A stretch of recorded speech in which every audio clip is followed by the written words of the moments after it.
Pleasure now to be joined by Kurt Warner, the Hall of Famer. Kurt has his celebrity game night February 22nd in Hangar 1 in Scottsdale, benefiting Treasure House, which, as long as I've known Kurt, has been a big passion play for he and his wife, Brenda.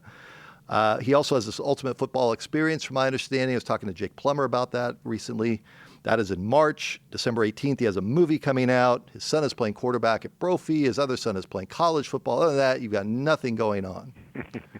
Exactly. Yeah. Not much going on. But, hey, all great stuff. That's the cool thing, is that I'm at the stage in my life where I get to do what I love to do, whether it's coaching or chasing kids or raising money to impact people. It's all awesome stuff, and I count myself blessed to be able to do it, and still feel I'm young enough to run after a lot of those things, so I'm going to keep doing it. Yeah, you're also chasing grandkids, right? I am. I got a couple of those as well. Yeah. But that's all pleasure right there. I mean, that is so great. As everybody says, it's better than having kids, which I didn't think that was possible. But yeah, it's pretty darn close. It's fun. I got a 2-year-old and a 1-year-old, and just watching them grow up and change every day is a blast. You're still coaching at Brophy? You going to do that again?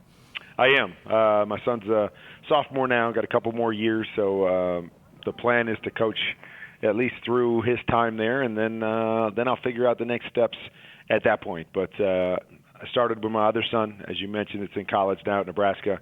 When he started playing in high school, I started coaching, and I've enjoyed it. I've enjoyed that extra time with my kids and being able to connect with their friends and being able to teach young men not only the game but about life through the game. And so I have enjoyed it, and so planning on at least a couple more years, and then we'll see. A couple other questions. Kurt Warner's celebrity game night is February 22nd at Hangar 1 in Scottsdale, benefiting Treasure House. We appreciate the time with the Hall of Fame quarterback. How do you think Fitz is going to be as an NBA owner?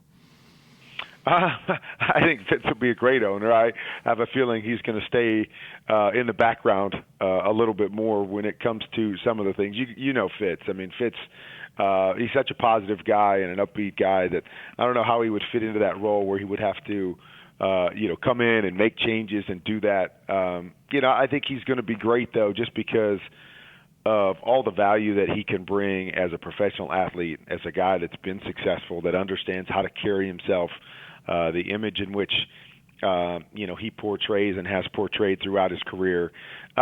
He's just quality person. And I think anytime you get a quality person involved in anything, it's a benefit to an organization. And again, I don't know exactly what his role is going to be, but I think he's going to be a huge asset to the organization and to that team in a lot of different capacities. Have you been approached about ownership yet? Because usually what happens is Hall of Fame guy, quarterback, a lot of things going on.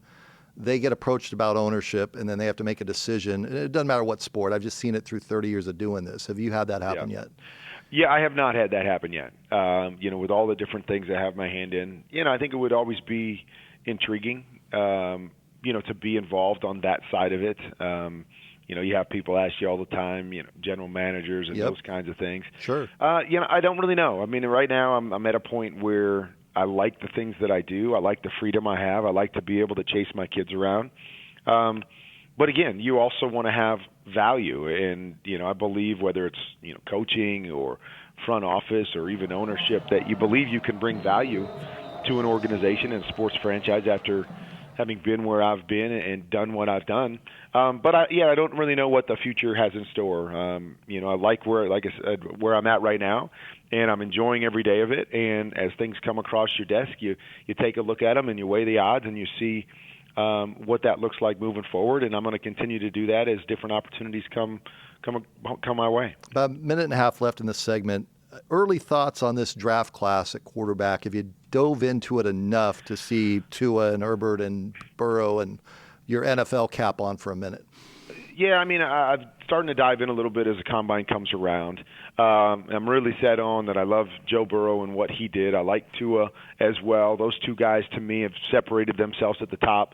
I don't really know where I go from there. Everybody else seems to have limitations from that point on. And so, I was just texting with Daniel Jeremiah, our kind of expert in that field with the network, just about that this morning because, I said, I got my top two, but beyond that, I'm not really sure how I would rank these guys because there are a bunch of limitations and nobody really jumps out at you in terms of having, the whole, everything that you want to be a starting quarterback in the NFL. So I'll watch a little bit more as we go and even more as we get to the draft. But right now I got Joe Burrow number 1, Tua. I like him at number 2, obviously, with the health factor. And then everybody else is kind of mixed together after that. Appreciate your time and insight as always. Thanks. All right, buddy.